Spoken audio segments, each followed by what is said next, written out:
Shalom అలేఖిం, షాలోమ్ అలేఖిం, షాలోమ్ అలేఖిం. Topic for today's ideal life. Ideal life, ఒక ఆదర్శవంతమైన జీవితం. The text is from Psalm 78 verse 72. 78వ కీర్తన 72వ వచనం. 78 Psalm verse 72. అతడు యథార్థ హృదయుడై వారిని పాలించెను, కార్యముల యందు నేర్పరి అయి వారిని నడిపించెను. And see the life of King David, a man after God's own heart. హృదయానుసారి అయిన దేవుని ఏర్పరచబడిన, కోరుకొనబడిన దావీదు యొక్క జీవితాన్ని గమనించినప్పుడు హ్యాడ్ ఇంటిగ్రిటీ ఆఫ్ హార్ట్, యథార్థ హృదయం. ఆదర్శవంత జీవితం మనలో ఉండాలంటే మనం యథార్థత ఉండాలి. Integrity of heart, character and honesty. మనకు సౌశీల్యం అనేది యథార్థమైనదిగా ఉండాలి. దావీదు మహారాజు ఒక కాపరిగా ఉంటూ served with sincere, unselfish devotion to God and the people rather than personal gain. తన స్వలాభం కొరకు కాకుండా, సొంత ఘనత కొరకు కాకుండా, నిస్వార్థమైన హృదయముతో, అచంచల భక్తితో ప్రభుని సేవించాడు, ఆరాధించాడు. తన ప్రజలను, దేవుని పరిపాలించాడు.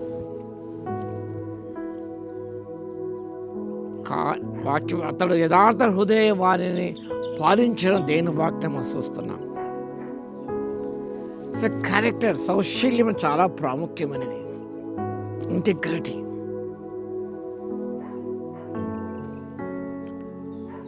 ఈ యథార్థ హృదయంతో పాటు మనకు we should have a skillful nature. నేర్పరితనం కూడా మనకు అవసరం.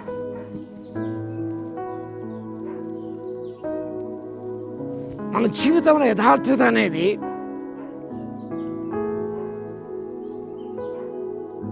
being honest and sincere, the same in private as in public.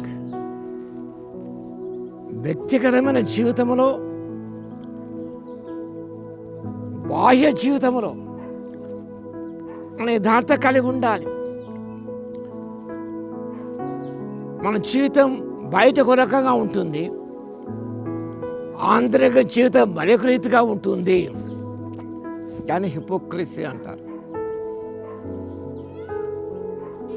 నీవు నీ ఆంతరిక జీవితం అనేది యథార్థమైనదిగా ఉండాలి.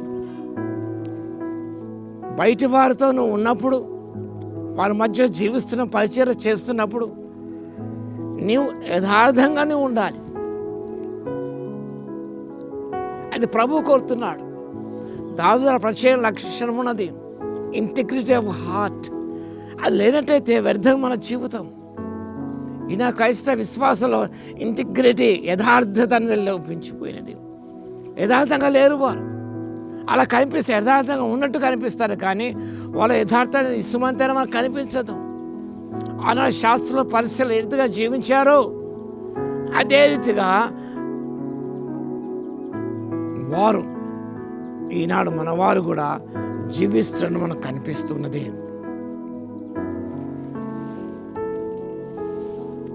అంత మాత్రం కాదు, దేవుని సేవించాలంటే, పనులు జరిగించాలంటే we need wisdom and diligence and competence in performing tasks for the glory of God. దేవుని పనులు మనం చేయాలంటే, దేవుని కార్యములందు మనం ప్రావీణ్యత కలిగి ఉండాలంటే we need divine wisdom. ఆనాడు అపొస్తలుల 6వ అధ్యాయంలో మంచి పేరు, ఆత్మ పొందిన వారు, జ్ఞానాన్ని కలిగిన వారు, those filled with wisdom, they chose for God's service.